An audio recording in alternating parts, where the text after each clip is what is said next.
Praise lord. దేవుని పరిశుద్ధ నామమునకు మహిమ కలుగును గాక. విడుదల సమయం అనేటువంటి ఈ మా కార్యక్రమాన్ని వీక్షిస్తున్న మీ అందరికీ ప్రత్యేకమైన హృదయపూర్వకమైన ధన్యవాదాలు తెలియజేస్తున్నాం. మీ యొక్క ప్రార్థన సహాయాన్ని బట్టి దేవుని స్తుతిస్తూ ఉన్నాం. బెరాకా బ్లెస్సింగ్ సెంటర్ అనేటువంటి మా పరిచర్యల ద్వారా అనేక మంది దీవించబడుతూ ఉండడాన్ని బట్టి దేవుని స్తుతిస్తూ ఉన్నాం. ప్రతి చోట చాలా స్థలాల్లో మా యొక్క బెరాకా పరిచర్యలు కొనసాగుతూ ఉన్నాయి. దయచేసి మా పరిచర్యల కొరకు మీరు ప్రార్థన చేయండి. ప్రతి ఒక్కరిని ఆయన రాకడ కొరకు సిద్ధపరచాలని, సంఘాన్ని సంపూర్ణమైన సర్వసత్యంలోకి నడిపించాలనేదే మా ధ్యేయం. ఆ ధ్యేయంతో దేవుని యొక్క సన్నిధిలో మేము కొనసాగుతూ ఉన్నాం. మీ ప్రార్థన సహాయం అందించండి. ఖచ్చితంగా మీ యొక్క ప్రార్థన అవసరతలున్నా కూడా మీరు మాకు తెలియచేయండి. మీ కొరకు మేము కూడా ప్రార్థించడానికి సిద్ధంగా ఉన్నాం. మా కార్యక్రమాన్ని ప్రోత్సహించండి, అనేక మందికి పరిచయం చేయండి. దేవుని ద్వారా దీవించబడండి. God bless you. ఈ కార్యక్రమాన్ని విని ఆశీర్వదించబడండి. Praise lord. Praise lord. హల్లెలూయా. దేవుని నామమునకు మహిమ కలుగును గాక. విడుదల సమయం ప్రేక్షకులకు మరొకసారి ఈ యొక్క కార్యక్రమానికి మీ అందరినీ ప్రేమపూర్వకంగా ఆహ్వానిస్తున్నాం. ఈ విధంగా మిమ్మల్ని కలుసుకోవడానికి దేవుడు నాకు ఇచ్చిన మరొక సమయాన్ని బట్టి నేను దేవుని స్తుతిస్తున్నాను.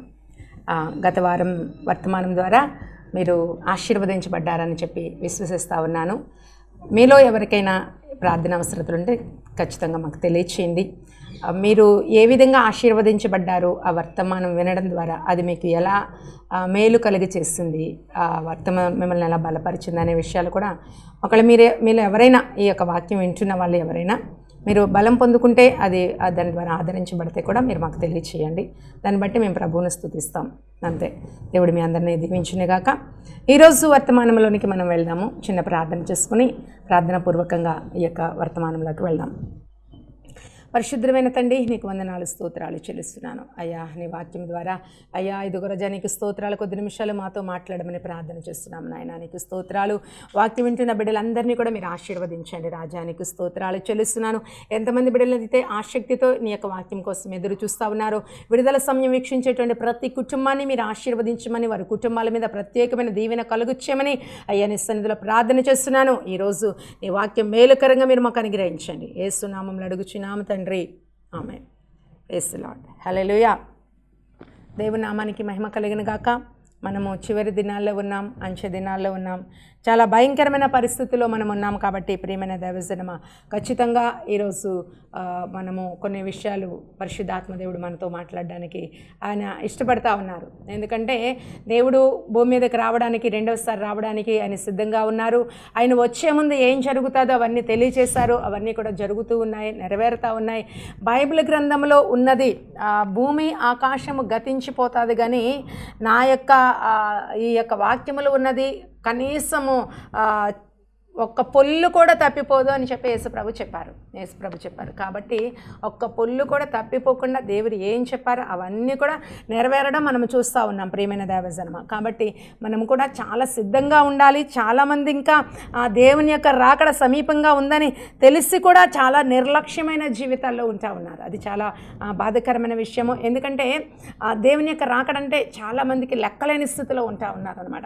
అది చాలా వేదన. ఎందుకంటే దేవుడు వచ్చి వన్స్ ఆయన వచ్చి వెళ్ళారు అంటే భయంకరమైన పరిస్థితులు మనం ఎదుర్కోవాల్సి వస్తాయి. విడిచిపెట్టబడిన సంఘం ఎదుర్కొనేటువంటి ఆ యొక్క వేదనకరమైన పరిస్థితులు చాలా భయంకరంగా ఉంటాయి. ఆ స్థితిలో మనం ఎవరు ఉండకూడదని దేవుడు కోరుకుంటా ఉన్నారు. అందుకనే దేవుడు ఇంకా సమయం ఎక్స్టెన్షన్ చేస్తూ ఉన్నారు. నీ కోసమే, నా కోసమే, అన్యజనుల కోసం కాదండి. సకల జనులకు సువార్త వినిపించబడింది. యేసుప్రభు నిజమైన దేవుడని సర్వలోకానికి ఈ యొక్క వాక్యము, ఈ యొక్క సువార్త వ్యాపించబడింది. కానీ ఇంకా ఆలస్యం ఎందుకు జరుగుతుందంటే సంఘమే అంటే దేవుడు ఏర్పరచుకున్న, ఎన్నిక చేసుకున్న సార్వత్రిక సంఘమే ఇంకా నిర్లక్ష్య స్థితిలో, నిద్రావస్థలో ఉంది. కనుక దేవుడి ఈ యొక్క సంఘములో అనేక మందిని విడిచిపెట్టడం ఆయనకి ఇష్టం లేదు. కాబట్టి ఆయన యొక్క రాకడను ఆలస్యం చేస్తా ఉన్నారు. అంటే ఈరోజు ఒకవేళ నువ్వు క్రైస్తవుడికి వాక్యం వింటా ఉంటే దేవుడి నీకోసమే దేవుని యొక్క రాకడ ఆలస్యం అవుతుంది. ఎందుకంటే నువ్వు ఇంకా సిద్ధంగా లేవు. దేవుడి స్టిల్ ఇప్పుడు వస్తే ఎత్తబడేటువంటి అర్హత నీలో లేదు, ఆ క్వాలిటీస్ నీలో లేవు, ఆ ప్రార్థన జీవితం నీలో లేదు, రాకడ కొరకు సిద్ధపడినటువంటి పరిస్థితి నీలో లేదు. కాబట్టి దేవుడు ఇంకా నీ కోసమే ఆలస్యం చేస్తున్నారేమో అనేటువంటి విషయాన్ని నువ్వు గమనించి గ్రహించి ఈరోజు ఒక భయంతో భక్తితో దేవుని యొక్క సన్నిధిలో ప్రార్థన చేయి. ఎందుకంటే ప్రతి విషయంలో కూడా మనం దేవుని మీదనే ఆధారపడాలి, దేవుని వైపు మాత్రమే చూడాలి. దేవుని యొక్క వాక్యములోంచి ఒక మాట చదువుకుందాం. కీర్తన గ్రంథము 146వ దావీదు కీర్తన 3వ వచనములో ఇలా ఉంది: రాజుల చేతనైనను నరుల చేతనైనను రక్షణ కలగదు, వారిని నమ్ముకొనుకుడి. Praise the lord. హల్లెలూయా, హల్లెలూయా. దేవుని నామానికి మహిమ కలిగిన గాక. భక్తుడైన దావీదు అంటాడు కదా, నా జీవిత కాలమంతా నేను యెహోవానే స్తుతిస్తాను, నా బ్రతుకు కాలమంతా నా దేవుని కీర్తిస్తాను, నా యొక్క ఆశలని ఆయన మీదే పెట్టుకుంటాను. కాబట్టి మీరు కూడా నరుల మీద ఆశ పెట్టుకోకండి, రాజుల మీద అధికారుల మీద ఆశ పెట్టుకోకండి, వారిని నమ్ముకోకండి. వారు మాట ఇస్తారు కానీ వారికి సంకల్పములు నాడే నశించిపోతాయి.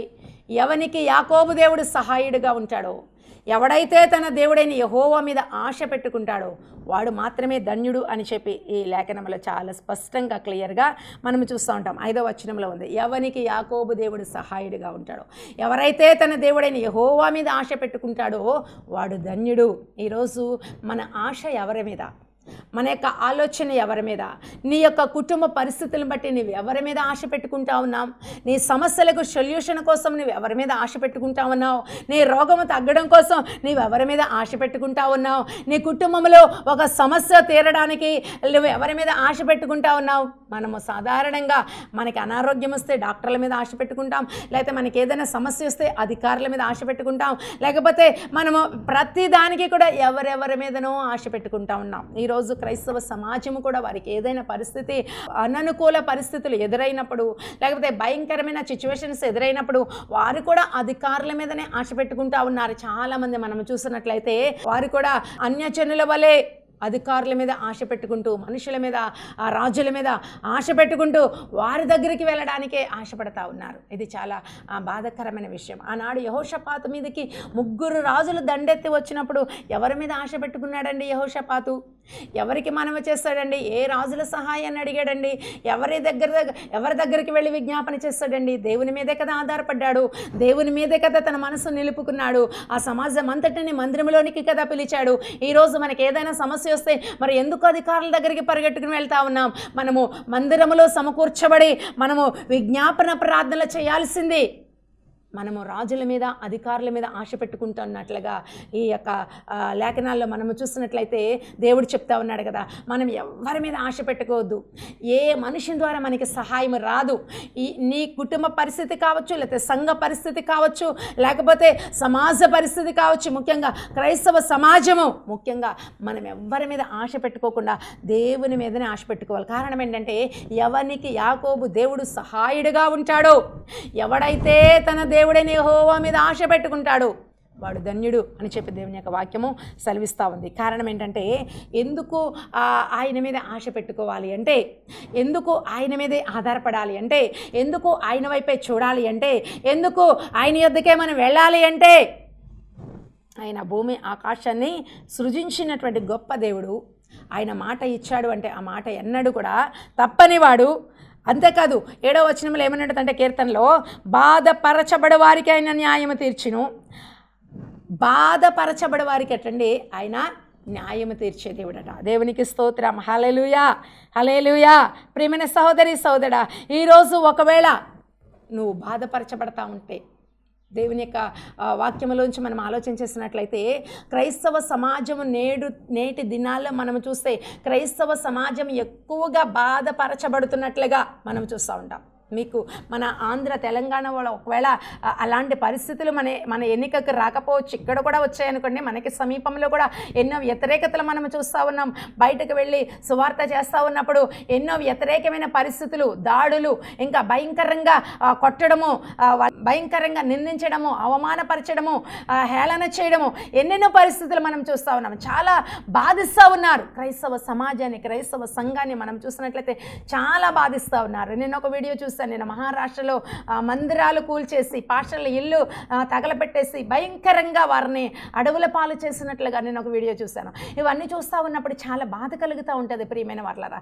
ఎందుకంటే నా యేసయ్య ఈరోజు మనతో చెప్తా ఉన్నాడు కదా, క్రైస్తవ సమాజంతో దేవుడు చెప్తా ఉన్నాడు కదా, ఆయన బాధపరచబడు వారికి న్యాయము తీర్చే దేవుడు.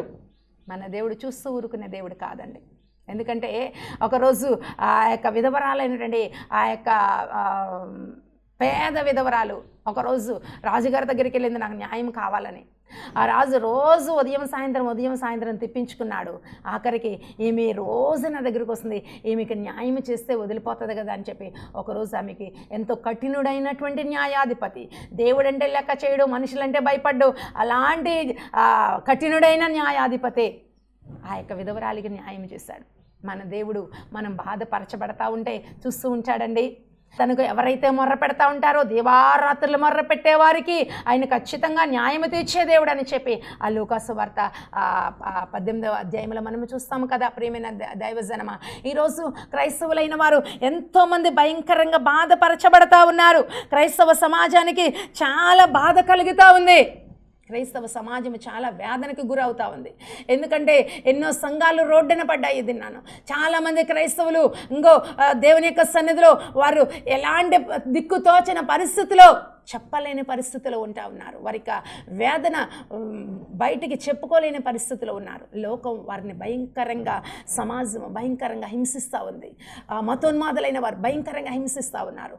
చాలా వేదనకరమైన పరిస్థితులు గుండా సంఘం వెళుతూ ఉంది. ప్రియమైన దైవజనమా, అయినప్పటికీ కూడా మన దేవుడు న్యాయము తీర్చే దేవుడు, మన దేవుడు న్యాయాధిపతి అయిన దేవుడు. న్యాయాధిపతిగా ఒకరోజు భూమి మీదకి రాబోతా ఉన్నాడు. ఈరోజు ఒకళ్ళు నువ్వు బాధించబడతా ఉన్నావా? ప్రియమైన సంఘమా, సంఘములో ఉన్న సహోదరుడా, ఈరోజు ఒకవేళ నువ్వు ఏ పరిస్థితిలోనూ బాధపరచబడతా ఉన్నావో నాకు తెలియదు, కానీ నా యేసయ్య నీకు న్యాయము తీర్చబోతా ఉన్నాడు. ఖచ్చితంగా ఇదిగో క్రైస్తవ సమాజానికి ఆయన న్యాయము తీర్చబోతా ఉన్నాడు. ఖచ్చితంగా ఆయన న్యాయాధిపతి అయిన దేవుడుగా ఉన్నాడు. దేవుని నామానికి మహిమ కలిగిన గాక. హల్లెలూయా. ఈరోజు నేను బాధించిన వారే ఒకరోజు ఇదిగో నీకు మిత్రులు అవ్వడానికి ఆయన ఇష్టపడదా, నీకు మిత్రులుగా చేయడానికి, లేకపోతే దేవునికి సాక్షులుగా చేయడానికి, దేవునికి ఇష్టమైన బిడ్డలుగా చేయడానికి. ఒకవేళ ఈరోజు వాళ్ళు మతోన్మాదులుగా ఉన్నారేమో, రేపొద్దుట వాళ్ళే క్రీస్తు సాక్షులుగా అవుతారేమో. ఇప్పటికే యూట్యూబ్లో మనం ఎంతోమందిని చూస్తూ ఉన్నాం. అట్లాంటి వారిని దేవునికి విరోధంగా క్రియ చేసిన వారు, దేవునికి సాక్షులుగా మార్చబడిన వారు ఎన్నో వేల సాక్ష్యాలు మనం చూస్తూ ఉన్నాం. ప్రియమైన దేవజనమా, ఈరోజు నువ్వు బాధపరచబడతా ఉన్నావా? లేకపోతే నీ కుటుంబంలో ఒకవేళ కుటుంబం ద్వారా బాధపరచబడతా ఉంటే, లేకపోతే నీ యొక్క బంధువుల ద్వారా బాధపరచబడతా ఉంటే, అన్యజనుల ద్వారా బాధపరచబడతా ఉంటే, మతోన్మాదుల ద్వారా బాధపరచబడతా ఉంటే, నీవెవరైనా కావచ్చు, కానీ దేవుని యొక్క సన్నిధిలో ఒకవేళ దేవుని బిడ్డగా నువ్వు బాధపరచబడతా ఉంటే, ఈ రోజున యేసయ్య నీ బాధ నుంచి విడుదల చేయడానికి ఆయన ఇష్టపడతా ఉన్నాడు. నీకు న్యాయము తీర్చడానికి ఆయన ఇష్టపడతా ఉన్నారు. Praise the lord. హల్లెలూయా. అంత మాత్రమే కాదు, ఆయన ఇంకా ఆకలి కొనిన వారికి ఆహారం దయచేసే దేవుడట. దేవునికి స్తోత్రం. హల్లెలూయా. ప్రియమైన దైవజనమా, ఈరోజు సమృద్ధి అనేటువంటి ఆహారం ఉంది, కానీ చెట్ల కింద ఆహారం లేని వాళ్ళు చాలామంది ఉన్నారు. ఎంతోమంది ధనవంతుల దగ్గర సమృద్ధి అయిన ఆహారం ఉంది, కానీ పేదవారిగా చాలామంది చెట్ల కింద, రైల్వే స్టేషన్లో, బస్ స్టాండ్లో, ఫుట్పాత్ల మీద ఎంతోమంది ఆకలితో ఉన్నారు. ప్రియమైన దైవజనమా, ఒకళ్ళ భూ సంబంధంగా మాత్రమే ఆయన ఆకలి తీర్చే దేవుడు కాదు. ఆయన గుప్పిలి విప్పి ప్రతి జీవి కోరిక తీర్చే దేవుడు. ఒకళ్ళ భూ సంబంధంగా నువ్వు ఆకలితో ఉన్నట్లయితే నా యేసయ్య ఖచ్చితంగా ఆయన చేతిలో నుంచి నీకు ఆహారం పంపించే దేవుడు. ఎందుకంటే ప్రతి జీవి కోరికను ఆయనే తీరుస్తాడు. ప్రతి జీవి యొక్క ఆకలిని ఆయనే తీరుస్తూ ఉన్నాడు. మానవాళి అందరి యొక్క ప్రతి ఒక్కరికి ఆకలి తీర్చే దేవుడు ఆయన. అరణ్యంలో 40 సంవత్సరాలు ఇశ్రాయేలు ప్రజలను ఏ విధంగా వంట పాత్రలు లేకుండా పోషించిన దేవుడు, వారి ఆకలి తీర్చిన దేవుడు. ఈరోజు నీవు కూడా ఒకవేళ దీన స్థితిలో ఆకలితో ఉన్నట్లయితే, ఈ మాటలు ఎందుకు చెప్పిస్తున్నా నాకు తెలియదు, కానీ ఒకవేళ ఈ యొక్క వాక్యం ఇంట్లో ఎవరైనా ఆకలితో ఉన్నట్లయితే, దీన స్థితిలో ఉన్నట్లయితే, నా యేసయ్య ఖచ్చితంగా నీ ఆకలి తీరుస్తూ ఉంటాడు.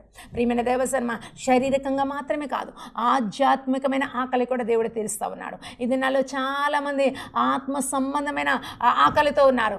వాక్యము కోసం ఎదురు చూస్తూ ఉన్నారు. వాక్యం అనేటువంటి ఆకలితో ఉన్నారు చాలామంది. నా యేసయ్య ఒకళ్ళను నిత్యమైన ఆకలితో ఉన్నట్లయితే, నిత్యమైన వాక్యము కోసము, నిత్యమైన వర్తమానము కోసము, ఆత్మ సంబంధమైన ఆహారము కోసం నేను ఎదురు చూస్తూ ఉన్నట్లయితే, పరిశుద్ధాత్మదేవుడిని ఆకలిని తీర్చడానికి సిద్ధంగా ఉన్నారు. Praise the lord. హల్లెలూయా. హల్లెలూయా. నీవు ఆత్మీయ ఆకలితో ఉన్నావా? నా యేసయ్య కూడా ఒకరోజు ఒక సమరయ స్త్రీ దగ్గర కూర్చుని ఉన్నప్పుడు శిష్యులు వచ్చి అంటా ఉన్నాడు, అయ్యా ఆహారం తిను, నీకోసం భోజనం తెచ్చామంటే దేవుడు అంటా ఉన్నాడు కదా, మీకు తెలియని ఆహారం నా దగ్గర వేరేది ఉంది. నీకు తెలియని ఆహారం నా దగ్గర ఉంది. ఆయన ఆకలి ఏంటండి? ఆత్మలు రక్షించబడ్డమే ఆకలి, ఆత్మలకు సువార్త చెప్పడమే ఆకలి, రక్షించిపోతున్న ఆత్మలకు సువార్త ప్రకటించడమే ఆకలి అన్నది. ఆయన ఆకలి, ఆయన దప్పిక కూడా అదే ప్రియమైన దేవసన్మ. ఈరోజు ఒకవేళ నీవు కూడా ఆకలితో ఉన్నావేమో, ఆధ్యాత్మికమైన ఆకలితో నీవు ఉన్నావేమో, ఇదిగో నిజమైన దేవుడు ఎవరు అని చెప్పే వెతుకుతా ఉన్నావేమో, ఒకవేళ ఇదిగో నిజమైన దప్పికతో నీవు ఉన్నావేమో. దేవుడు అంటా ఉన్నాడు కదా, 55వ యెషయా గ్రంథంలో ఉంటుంది, ఇదిగో ఆకలి కొనిన వారులారా నా యొద్దకు రండి, దప్పిక కొనిన వారులారా నా యొద్దకు రండి, ఆహారము కాని దాని కొరకు మీరేలా రోకలు ఇచ్చేదారు. ఆహారము కాని దాని కొరకు, సంతృప్తి కలుగ చేయని దాని కొరకు మీ కష్టార్జితాన్ని ఎందుకు వ్యయపరుస్తూ ఉన్నారు? ఆహారము కోసమే కదా ఎక్కడెక్కడికో తిరుగుతూ ఉన్నారు. ఈ దినాల్లో మనము చూసినట్లయితే ఎక్కడెక్కడికో వెళ్తూ ఉన్నారు. సంతృప్తి కలుగ చేయని దానికోసం ప్రయాసపడతా ఉన్నారు. ఆహారము కాని దాని కొరకు ధనాన్ని ఖర్చు పెడతా ఉన్నారు. 1000 కిలోమీటర్ల పరుగులు పెడతా ఉన్నారు. తీర్థయాత్రలు అంటూ వెళుతూ ఉన్నారు. ప్రియమైన దైవజనమా, ఆహారము కాని దాని కొరకు నీ వేళని రోకలిస్తావు. రండి, వచ్చి కొన్ని భోజనం చేయండి, ఏమీ రోకలు లేకయే ఉచితముగా నేను ఆహారాన్ని ఇస్తాను, రండి భుజించండి అంటా ఉన్నాడు నా యేసయ్య. ప్రియమైన దేవజనమా, ఆయన నిజమైన జీవాహారమై ఉన్నాడు. నేను నిజమైన ఆహారమై ఉన్నాను అంటా ఉన్నాడు నా యేసయ్య. ఆయన జీవాహారముగా జీవజలముగా ఉన్నాడు. జీవాహారముగా ఆయన దగ్గరకు వచ్చిన ప్రతి ఒక్కరిని ఆయన ఆహారముతో, ఆధ్యాత్మికమైనటువంటి వాక్యమనే ఆహారముతో ఆయన తృప్తిపరచడానికి ఆయన సిద్ధంగా ఉన్నాడు.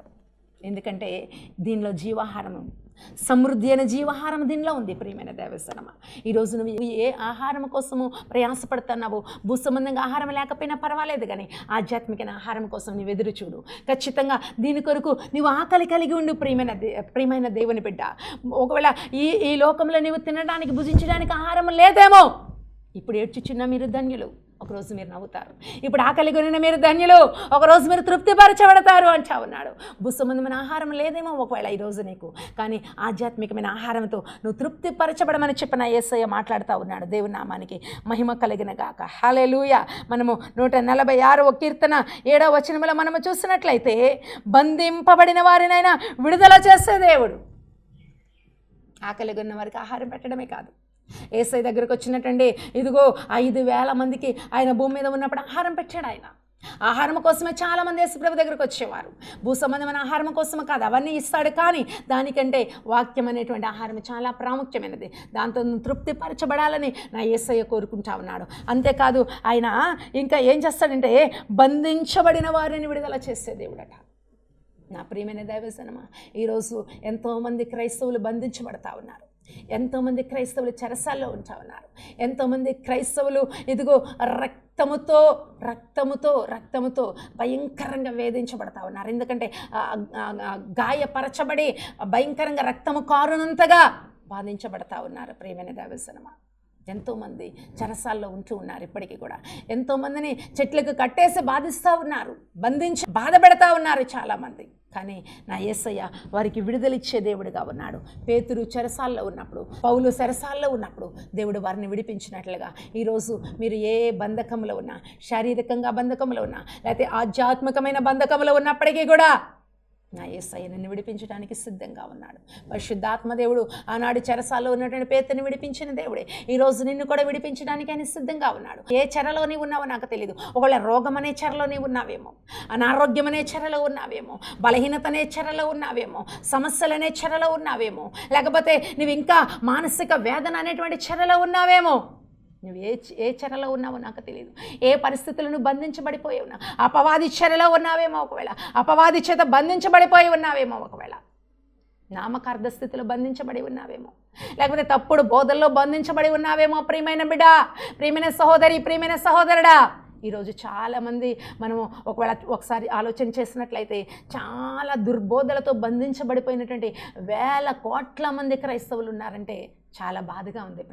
ప్రియమైన క్రైస్తవ సంఘమా, ఎందుకంటే చాలామంది దుర్బోధలతో బంధించబడిపోయి ఉన్నారు నేటి దినము. చాలా భయంకరమైన పరిస్థితి. దుర్బోధల ద్వారా ఇదిగో దుర్బోధకులు, ఎంతోమంది అబద్ధ బోధకులు వారి బోధల్లో ఇదిగో క్రైస్తవ సంఘాలని బంధించేశారు. బయటికి విడుదల లేదు వారికి. మూలుగులతో ఉన్నారు, వాళ్ళు బయటకు రాలేని పరిస్థితిలో ఉన్నారు, వారు బోధలతో వారిని బంధించేశారు. అది చాలా వేదనకరమైన పరిస్థితి కదా. ఎందుకంటే నిజమైన సువార్త, నిజమైన సత్యవాక్యము వారికి హృదయాల్లోనికి వెళ్లకుండా అపవాది వారిని బంధించేసింది. ఇదిగో బోధకుల్ని వాడుకుంటూ అపవాది ఇదిగో వెలుగుదూత వేషం వేసుకుని సత్యానికి విరోధంగా మాట్లాడుతూ ఇదే సత్యమని చెప్పి చాలామందిని దుర్బోధలో బంధించింది ప్రియమైన దైవజనమా. కానీ నా యేసయ్య వారిని కూడా విడిపించడానికి సిద్ధంగా ఉన్నారు. ఒకవేళ నువ్వు ఏ దుర్బోధలైనా బంధించబడి వెలుపలికి రాలేక వేదనతో బాధపడతా ఉన్నావేమో, ఒకవేళ నువ్వు నిజమైన సర్వసత్యంలోనికి రావాలని ఆశపడతా ఉన్నావేమో, ప్రియమైన సహోదరి సహోదరుడా, నువ్వు ఏ సంఘానికి చెందిన వ్యక్తివో నాకు తెలియదు, కానీ నీ బోధ ఇదిగో నువ్వు ఏ బోధలో ఉన్నావో ఆ బోధ నిన్ను పరలోకానికి తీసుకుని వెళ్తాదో లేదో ఒకసారి నువ్వు ఆలోచన చేయి. ఇదిగో వాక్యానుసారమైన బోధలో నువ్వు ఉన్నావా లేదా, అపోస్తలుల బోధలో నువ్వు ఉన్నా లేదా, ఇదిగో అపోస్తలులు బోధించినటువంటి ఆ బోధ ప్రకారం నీ జీవితం ఉందా లేదా ఒకసారి ఆలోచన చేయి. ఒకవేళ నువ్వు ఆ విధంగా ఇదిగో మోసకరమైనటువంటి బోధల చేత, తప్పుడు బోధల చేత, అబద్ధ బోధల చేత ఈరోజు నువ్వు బంధించబడి ఉన్నట్లయితే నా యేసయ్య నిన్ను విడిపించడానికి సిద్ధంగా ఉన్నారు. నా యేసయ్య నిన్ను విడిపించడానికి సిద్ధంగా ఉన్నారు. పరిశుద్ధాత్మదేవుడు నిన్ను విడిపించాలని నేను కోరుకుంటా ఉన్నాను. నీ కొరకు ప్రార్థన చేయాలని ఆశపడతా ఉన్నాను. ప్రియమైన దైవజనమా, ఈరోజు నువ్వు ఏ విధంగా బంధించబడి ఉన్నావో ఒకసారి నాకు తెలియదు, కానీ ఈరోజు నా యేసయ్య బంధించబడిన వారిని విడిపించే దేవుడిగా ఉన్నాడు. అంత మాత్రమే కాదు, 146వ కీర్తన 8వ వచనంలో ఉంటుంది కదా, గ్రుడ్డివారి కన్నులు ఆయన తెరవ చేయవాడు. గ్రుడ్డివారి కన్నులు ఆయన తెరవ చేయవాడు. ప్రియమైన సహోదరి సహోదరుడా, భూ సంబంధంగా ఎంతోమంది గుడ్డివారి కన్నుల దేవుడు తెరిచారు. బైబిల్ గ్రంథంలో మనం చూసినట్లయితే గుడ్డి భర్తమయ్య యొక్క కన్నులు తెరిచాడు, పుట్టుగుడ్డివారి యొక్క కన్నులు తెరిచాడు దేవుడు. అలా చాలామంది గుడ్డివారి యొక్క కన్నులు తెరవబడాయి బైబిల్ గ్రంథంలో. కానీ ఈరోజు మనం చూసినట్లయితే ఇప్పటికీ కూడా అలాంటి శరీర స్వస్థతలు చాలామంది నమ్మట్లేదు, కానీ నా యేసయ్య ఇప్పటికీ స్వస్థపరిచే దేవుడిగా ఉన్నాడు. చాలామంది మతోన్మాదుల కంటే దారుణంగా క్రైస్తవ సేవకులు నిజంగా దేవుడు స్వస్థపరిచేవాడైతే ఈ హాస్పిటల్స్ అన్నీ ఎందుకు అని మాట్లాడుతూ ఉంటే చాలా బాధ అనిపిస్తూ ఉంటుంది. ఎందుకంటే వారు వాక్యం చెప్తా ఉన్నారు, కానీ స్వస్థతల గురించి నమ్మలేని వారిగా ఉన్నారు. యేసుప్రభుని కూడా ఈరోజు వాళ్ళు పరీక్షించేవారిగా ఉన్నారు. స్వస్థతలు జరుగుతూ ఉంటే దేవుని యొక్క వాక్యము ద్వారా, లేకపోతే దేవుని యొక్క సన్నిధిలో దైవజనులు చేసే ప్రార్థనల ద్వారా స్వస్థతలు జరుగుతూ ఉంటే మాకు చేయండి, మేము చూస్తాం, మేము నమ్ముతామని చెప్పి చాలామంది సేవకులే మాట్లాడడం ఎంత విడ్డూరం అండి. చాలామంది సేవకులు ఆ విధంగా స్వస్థతలు నమ్మని వారిగా బోధలు చేస్తూ ఉన్నారు. చాలా బాధాకరమైన విషయం. స్వస్థతలు కూడా సేవలో ఒక భాగము కదా. దేవుడు ఆనాడు స్వస్థతలు చేసే కదా సువార్త చెప్పాడు. స్వస్థత లేకుండా ఎక్కడ సువార్త చెప్పలేదు యేసు ప్రభు.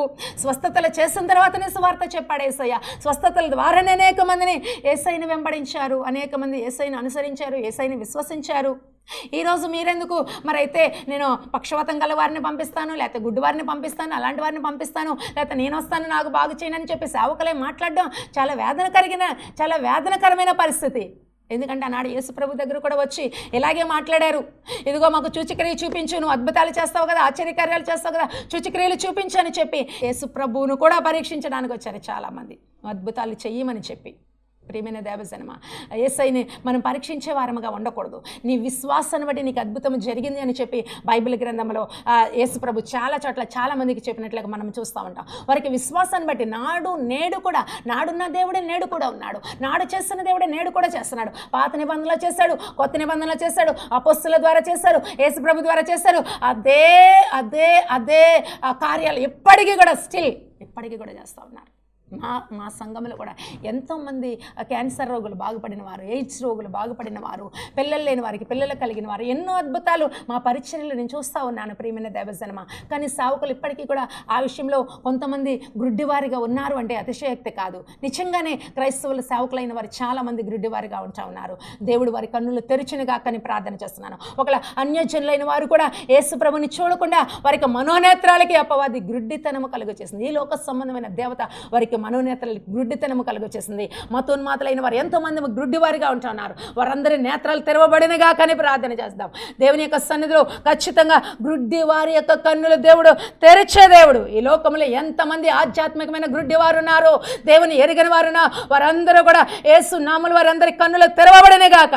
అంతేకాదు ప్రకటన గ్రంథం 3వ అధ్యాయంలో మనం చూసినట్లయితే క్రైస్తవ సంఘానికి ఒక సంఘానికి దేవుడు చెప్తా ఉంటాడు, ఇదిగో నేను గ్రుడ్డివాడిని దిగంబరిని అని, నువ్వు గ్రుడ్డివాడవు దిగంబరుడవు అని ఎరుగక నేను ధనవంతుడిని ధనవృద్ధిని చేసుకున్నాను అని చెప్పి నువ్వు అనుకుంటున్నావు అని చెప్పి ఒక సంఘంతో దేవుడు మాట్లాడతాడు ప్రకటన గ్రంథంలో. కాబట్టి ఆధ్యాత్మిక గుడ్డివారి సంఘంలో క్రైస్తవ సమాజంలో ఉన్నారు అంటే మనం ఆశ్చర్యపడాల్సిన అవసరం లేదు. యేసు నామములో వారందరి కన్నులు తెరవబడనిగా కానీ దేవుని యొక్క సన్నిధిలో మనం ప్రార్థన చేద్దాం. పరిశుద్ధాత్మదేవుడు ఇంకా మనం ఆలోచన చేసినట్లయితే దేవుడట పరదేశులను కాపాడేవాడు. 146వ కీర్తన 9వ వచనం మనం చూసినట్లయితే యెహోవా పరదేశులను కాపాడువాడుగా ఉన్నాడు.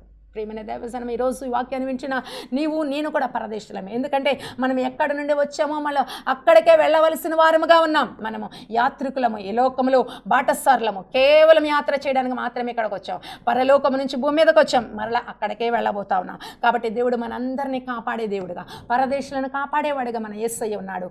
ఈరోజు నీవు నేను కూడా పరదేశిగా ఉన్నాం, మనందరినీ కాపాడేవాడు యేసయ్య. మన ఇజ్రాయేలు ప్రజలు కూడా ఎంతో కాలం పరదేశులుగా జీవించారు. అందుకని పరదేశులు అంటే యేసయ్యకి చాలా ఇష్టం. వారి విషయంలో దేవుడు చాలా శ్రద్ధ కలిగి ఉన్నాడు. నీ దగ్గరికి ఎవరైనా పరదేశిగా వస్తే వారిని తృణీకరించద్దు, వారికి మేలు చేయండి. పరదేశుల విషయంలో దేవుడు చాలా శ్రద్ధ కలిగి ఉన్నాడు.